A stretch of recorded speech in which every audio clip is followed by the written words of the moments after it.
Graças a paz, estudantes das Escrituras, hoje nós estaremos estudando a última lição do ano da revista Palavra e Vida, uma publicação da Convenção Batista Fluminense, e a convenção esta presidida atualmente pelo pastor Elildes Júnior Macharete e também com o pastor Hamilton Ribeiro Vargas como diretor executivo da CBF. Este último trimestre falando sobre as epístolas de Paulo com aplicação para o nosso tempo. O nosso comentarista durante o trimestre foi o pastor Ronaldo Silveira Mota, pastor da Igreja Batista Copa Leme, no Rio de Janeiro, a quem agradecemos as maravilhosas lições, assim como também agradecemos ao pastor Alonso Colares, redator da revista, O tema da lição de hoje, a lição de número 13, é O Amigo Próximo, é a carta a Filemon.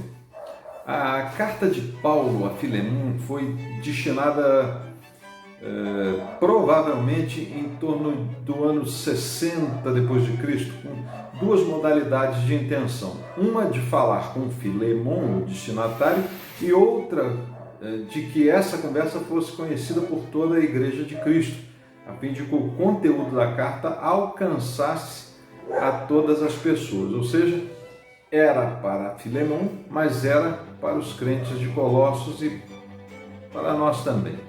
O conteúdo da carta trazia um apelo a Filemon para receber de volta a Onésimo, seu escravo foragido. Vamos ver então quem eram os protagonistas desta epístola de Paulo, Era o próprio Paulo, Filemon e Onésimo. E porque esta carta também tinha o teor de epístola, ou seja, de uma carta para ser conhecida, lida e estudada por todos os crentes, ou seja, com um conteúdo público, ela se torna uma epístola. Paulo é o único apóstolo que conheceu Cristo somente após a sua morte. Como fariseu zeloso e ainda preso ao legalismo, substituído pela graça de Cristo, ele foi perseguidor da igreja e consentiu na morte de Estevão por apedrejamento. E Paulo era um hebreu nascido em Tarso, numa cidade que era a capital da Cilícia, na Ásia Menor, atual Turquia, e com o título de cidadão romano adquirido por direito de nascença. Os cidadãos romanos eles tinham os seguintes direitos: ser sujeito de direito privado, ius civili, como dizemos no direito, ao acesso aos cargos públicos e até às magistraturas, tinha possibilidade de participação das assembleias políticas e as vantagens fiscais de um cidadão romano. Sua cidadania era decorrente de seus pais, Paulo, pois era cidadão romano, o filho cujo pai, no momento da concepção, era romano e casado legitimamente. Aí o filho nasceu como cidadão romano. Só não sabemos como seus pais hebreus adquiriram essa cidadania romana, pois naquela época só podia obter a cidadania romana como prêmio por algum serviço, em particulares circunstâncias como depois de ter servido a Roma por alguns anos no corpo de vigilantes, depois de ter gastado uma importante parte do patrimônio pessoal para construir uma casa em Roma, depois de ter trazido a Roma mantimentos por um certo número de anos, depois de ter moído grãos em Roma por anos, Isso é que fazia a pessoa ser um cidadão romano. E Paulo foi quem teve uma experiência com Cristo, uma teofania, no caminho de Damasco, onde ele ia para efetuar prisões contra os cristãos. Depois desse contato com Cristo, se converteu e se tornou o maior missionário da história da igreja cristã. Paulo fundou diversas igrejas na Ásia, e muitos se converteram ao cristianismo por meio de suas pregações. Mas por conta dessas pregações ele sofreu violências, maus tratos, prisões e quase foi morto e apedrejado. No final de sua jornada da prisão ainda produziu trabalhos excepcionais, tanto com suas cartas como em contato com os carcereiros e outros presos, como o próprio Onésimo. Paulo foi morto por crer e pregar a Cristo como a única esperança do homem. Falando de Filemão, este era um membro da igreja de Colossos, uma igreja que não temos informação de que Paulo tenha ido, né? Ele gostaria de ir. A carta a Filemão, inclusive, desperta esse interesse dele. Era um bom homem, Filemão, e crente fiel, que comungava com a igreja de Colossos, a qual se reunia em sua casa. Aliás, a designação da igreja na época era de Domus Ecclesia, ou igreja doméstica, por conta das primeiras comunidades cristãs se reunirem na casa de um de seus membros, por causa da clandestinidade e das perseguições que sofriam. Também tem um aspecto muito importante na reunião das igrejas nas casas, é que as pessoas, né, realmente se tornavam como membros da família, por serem frequentadores daquela casa. E por isso poderiam se chamar de irmão, que aliás era uma realidade prática, e não somente um título fraterno. Por isso vemos a expressão de Paulo sobre a ajuda aos domésticos na fé. Assim como Prisca, Áquila e Priscila, Filemão recebeu em sua casa a comunidade de cristãos que formavam a igreja de Colossos. E esta igreja estava sob o ministério pastoral de Epáfras, que também estava preso e era o fundador da igreja naquela cidade. Aliás, uma cidade outrora muito próspera com a indústria têxtil. Filemão também devia ser próspero, pois possuía escravos e também, por sua casa, ser provavelmente grande o suficiente para ele poder receber o grupo, né, sempre crescente, de membros da igreja. Ele foi alcançado, Filemão, pelas mensagens missionárias de Paulo, vindo a se converter. Já Onésimo era um dos escravos de Filemão, que praticou alguma conduta reprovável, uma conduta ilícita, né, talvez um furto, e que fugiu para a grande cidade de Roma, né? Lá eu não vou ser encontrado. Ele provavelmente conheceu Paulo após ser preso e na prisão chegou mais perto de conhecer a palavra de Deus que já havia alcançado o seu senhor Filemão. Onésimo deve ter sido preso por não apresentar assim, qualquer documento que autorizasse a ele estar em Roma sem o seu senhor, pois era lá que Paulo estava preso. Na época, os escravos eram identificados por marcas, tatuagens, né, ou objetos que pregavam em seu corpo, o que hoje nós poderíamos chamar de piercings ou alguns outros penduricados. E por isso eram facilmente identificados e se requeria deles então a autorização de seu senhor ou a presença do mesmo. Se não tivesse isso, era preso, sofria alguns castigos físicos e era encaminhado de volta ao seu dono. Ele então, Onésimo, se converteu provavelmente quando estava preso com Paulo, aguardando sua extradição. E estar ao lado de Paulo era difícil de não poder ouvir as boas novas do Evangelho. Onésimo então foi alcançado por Deus e se rendeu a Cristo como seu Senhor e Salvador. E segundo Paulo, ele foi extremamente útil na prisão. Onésimo deve ter revelado a Paulo o que estaria sujeito a sofrer quando voltasse para as mãos de seu senhor terreno, embora agora já não fizesse diferença diante do que ele esperava da parte de Jesus. Com estas informações e com a missiva de Paulo a Filemão, apelando para que ele recebesse de volta Onésimo como irmão e não como um servo, nosso comentarista extraiu algumas lições para o nosso tempo e dividiu em 3 pontos para refletir. O primeiro ponto de nossa lição tem o título Elogios a uma comunidade de amor. O texto se inicia assim, verso 1, Paulo, prisioneiro de Cristo Jesus, e o irmão Timóteo, ao amado Filemão, nosso companheiro de trabalho. Verso 2, e a nossa irmã Áfia e a Arquipo, nosso companheiro de lutas, e a igrejas que está em tua casa.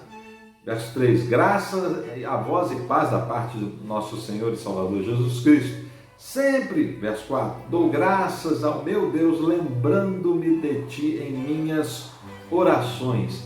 Verso 5, ao ouvir falar do amor e da fé que tens para com o Senhor Jesus e para com todos os santos. Verso 6, para que a comunicação da tua fé se torne eficaz no pleno conhecimento de todo o bem que em nós há para com Cristo. Pois tive grande gozo e consolação no teu amor, porque por ti, irmão, os corações dos santos têm sido reanimados. O verso 1 e 2, eles demonstram as características humanitárias e cristãs da igreja de Colossos, inclusive revela sobre a própria pessoa de Filemon, como um amado, colaborador. Afirma que a igreja se reúne em sua casa, e Paulo também menciona outros que conheceu da igreja de Colossos, como a irmã Áfia e Arquipo, um companheiro de lutas, como ele diz aqui. Paulo destaca o amor e a fé de Filemon para com a igreja, que tem dado ânimo a todos. Afinal de contas, recebi em sua casa a despeito de todas as perseguições. Paulo destaca inicialmente o amor e a fé existentes naquela igreja e também presente em Filemon. Assim, espera que qualquer recepção de uma palavra da parte de Paulo seja recebida então sob o mesmo amor e sob a mesma fé, para que em tudo seja agradável a Deus. Paulo sabiamente espera manter o mesmo sentimento em relação ao que iria recomendar a Filemon, para que ele recebesse o seu apelo mantendo estes mesmos sentimentos no momento em que ele iria receber o seu recado. Já no segundo ponto, que tem o título O amor cristão deve agir, nós vamos ver o seguinte: os versos 8 a 10 e 17 e 18 nos dizem o seguinte, verso 8, pelo que, embora tenha em Cristo plena liberdade para te mandar o que convém, verso 9, todavia prefiro rogar-te por esse teu amor, sendo eu, como sou, Paulo o velho, e agora até prisioneiro de Cristo, sim, rogo-te por meu filho Onésimo, que gerei nas minhas prisões. Agora, verso 17. Assim, pois, se me tens por companheiro, recebe-o como a mim mesmo. Verso 18. Se te fez algum dano ou te deve alguma coisa, lança na minha conta. Paulo cria que Filemon era norteado por princípios cristãos, pela experiência que já teve e pelo que ouviu falar dele. E o amor parecia ser o principal princípio que ele seguia. Paulo então não ordenou a Filemon, mas apelou a este princípio para que recebesse de volta a Onésimo. Paulo poderia ordenar a Filemon que fizesse isso, como ele disse lá no verso 8, mas preferiu confiar em seu sentimento de amor, apelando para que recebesse Onésimo como se estivesse recebendo a ele mesmo. Quem Filemon ia enxergar quando chegasse Onésimo? Paulo, seu amado amigo e mestre? Ou o escravo foragido que lhe deu prejuízo, Onésimo? Paulo prudentemente ainda faz uma observação. Se você não consegue me enxergar por causa do prejuízo que Onésimo te deu, manda a conta que eu pago. Paulo faz o que chamamos no direito de confissão de dívida por remissão. Ou seja, ele tira de Onésimo o débito e lança na sua própria conta. Ele fez isso por escrito, um documento que nos dias de hoje serve de título executivo extrajudicial para ser executado em sede judiciária. Mas Paulo também faz um alerta, e por escrito no verso 19, lembra-te também que me deves. Paulo não dá ponto sem nó. Se você, Filemon, quer justiça, sofra a justiça também. Se quer amor, recebe amor também. Esse foi o recado a Filemon e é um recado para todos nós. O terceiro ponto da lição é, agora um escravo útil. Paulo chama Onésimo de filho na fé, gerado na prisão. Onésimo significa útil. O útil antes inútil e agora salvo, é um inútil agora útil. Lenin disse que os comunistas precisam de idiotas úteis e agora os adeptos do comunismo se voltam contra seus opositores, lhes atribuindo a alcunha de idiotas inúteis. Eu não sei qual idiota é o pior, né? Como dissemos, provavelmente Onésimo conheceu Paulo na prisão e lá serviu muito bem aos seus propósitos e comprovou assim a sua conversão. Onésimo volta a seu patrão agora e até poderia tentar fugir de novo. Mas parece que a liberdade alcançada em Cristo libertou inclusive do sentimento de escravidão em relação ao seu bom senhor terreno, Filemon. Agora o escravo é irmão. Não deixou de ser escravo, mas agora serve em amor e não mais em obrigação. Para Filemon, um escravo irmão é mais útil, confiável, livre do que um escravo ladrão. Paulo não nos ensina a lutar pelos direitos humanos, fazer revoluções e tudo mais, né? Ele apenas apela para que Filemon o alforrie, liberte, embora deixe claro que se ele faz isso se assim o desejar, se assim o preferir. O melhor é um irmão livre do que um irmão escravo. Mas o instituto da escravidão não é mais importante que o instituto do amor, no qual, pela força do Evangelho, nos faz todos iguais perante Deus. Assim como pecadores e escravos do pecado, quantos salvos e redimidos pelo sacrifício vicário de Cristo, isso que nos torna livres do poder do pecado. Ser escravo ao Senhor não importa, importa se é um salvo em Cristo Jesus. Tais posições são brevemente extintas pela morte. E o que sobra? Sobra o que realmente fizemos, né? O que realmente construímos, com o amor e a fé a nós dispensados em vida, tomando assim as decisões com base nesses dois institutos, o amor e a fé. Para Onésimo não importa continuar sendo escravo, ou para Filemon não importa se será senhor de Onésimo, importa que ambos percorram o caminho da vida segundo a expressão do amor achado em Cristo Jesus.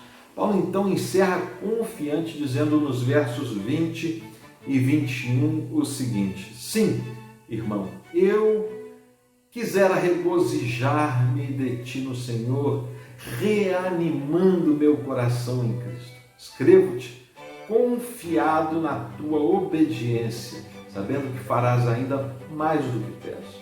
Paulo tem certeza de que o poder do amor e da fé produziria muito mais do que ele pudesse pedir. Eu imagino como Onésimo deve ter sido útil a Filemon quando retornou e foi recebido, não como um escravo, mas agora como um irmão no trabalho daquela igreja de Colossos. Eles dois devem ter realizado muitas coisas juntos. E hoje, quase 2000 anos depois, devem estar juntos, sentados em algum lugar lá no paraíso, conversando como irmãos e relembrando o que fizeram juntos e apreciando o resultado de seu trabalho em nossas vidas. Concluindo, meus queridos, o poder do Evangelho ele transforma vidas e sociedades. Inúteis passam a ser úteis e escravos passam a ser irmãos. Inúteis passam a ser úteis, mas para isso princípios devem ser postos em prática, tanto pelo escravo quanto pelo seu senhor. Se formos verificar com quem esses personagens, Paulo, Filemon e Onésimo, se parecem, a gente até se surpreende. Onésimo poderia ser aquele pecador que ouviu falar de Jesus, mas não o recebeu.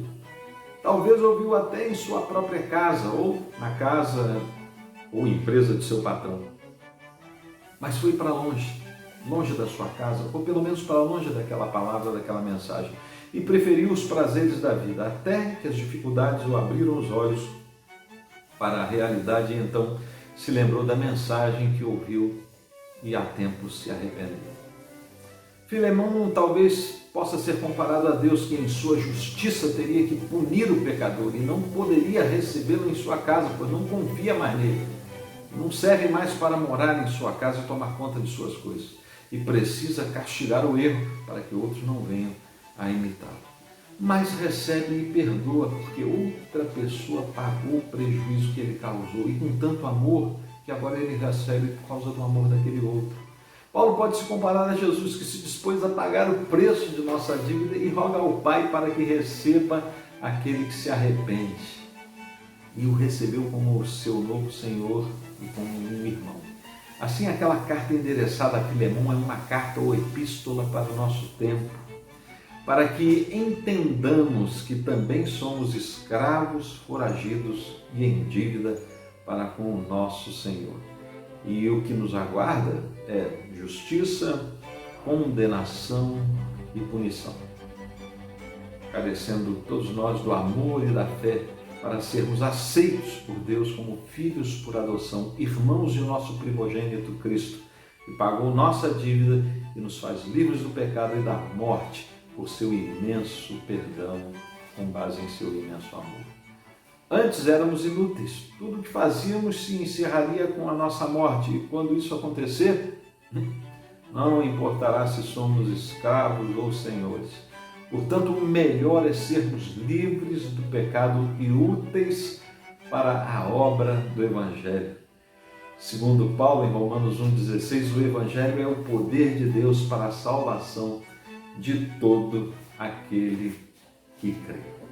Bem, meus queridos, a todos que nos acompanharam neste período de pandemia, onde as aulas da EBD tiveram que utilizar os meios tecnológicos fornecidos pelas redes sociais e pela internet, nós agradecemos a atenção e agora que estamos retornando às aulas presenciais, eu me despeço dos irmãos e amigos, desejando que o ano de 2022 seja um ano repleto de realizações, e com o retorno das aulas presenciais encerro aqui a minha singela participação aqui na EBD pelo YouTube, informando que a Convenção Batista Fluminense permanecerá oferecendo as aulas à distância pelas plataformas digitais, onde os alunos poderão acompanhar todos os estudos adquirindo a edição impressa ou simplesmente colocando no buscador as palavras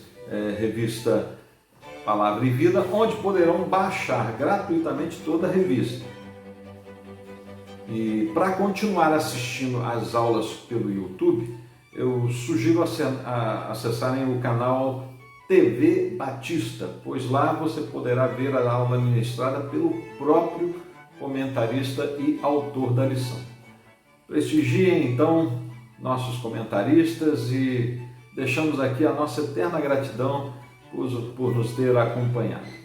Um feliz e próspero ano novo a todos, e eu espero, como Paulo, citando 1 Coríntios 15:58, que, meus amados irmãos, sede firmes e constantes, sempre abundantes na obra do Senhor, sabendo que o vosso trabalho não é vão no Senhor. Que Deus abençoe a todos.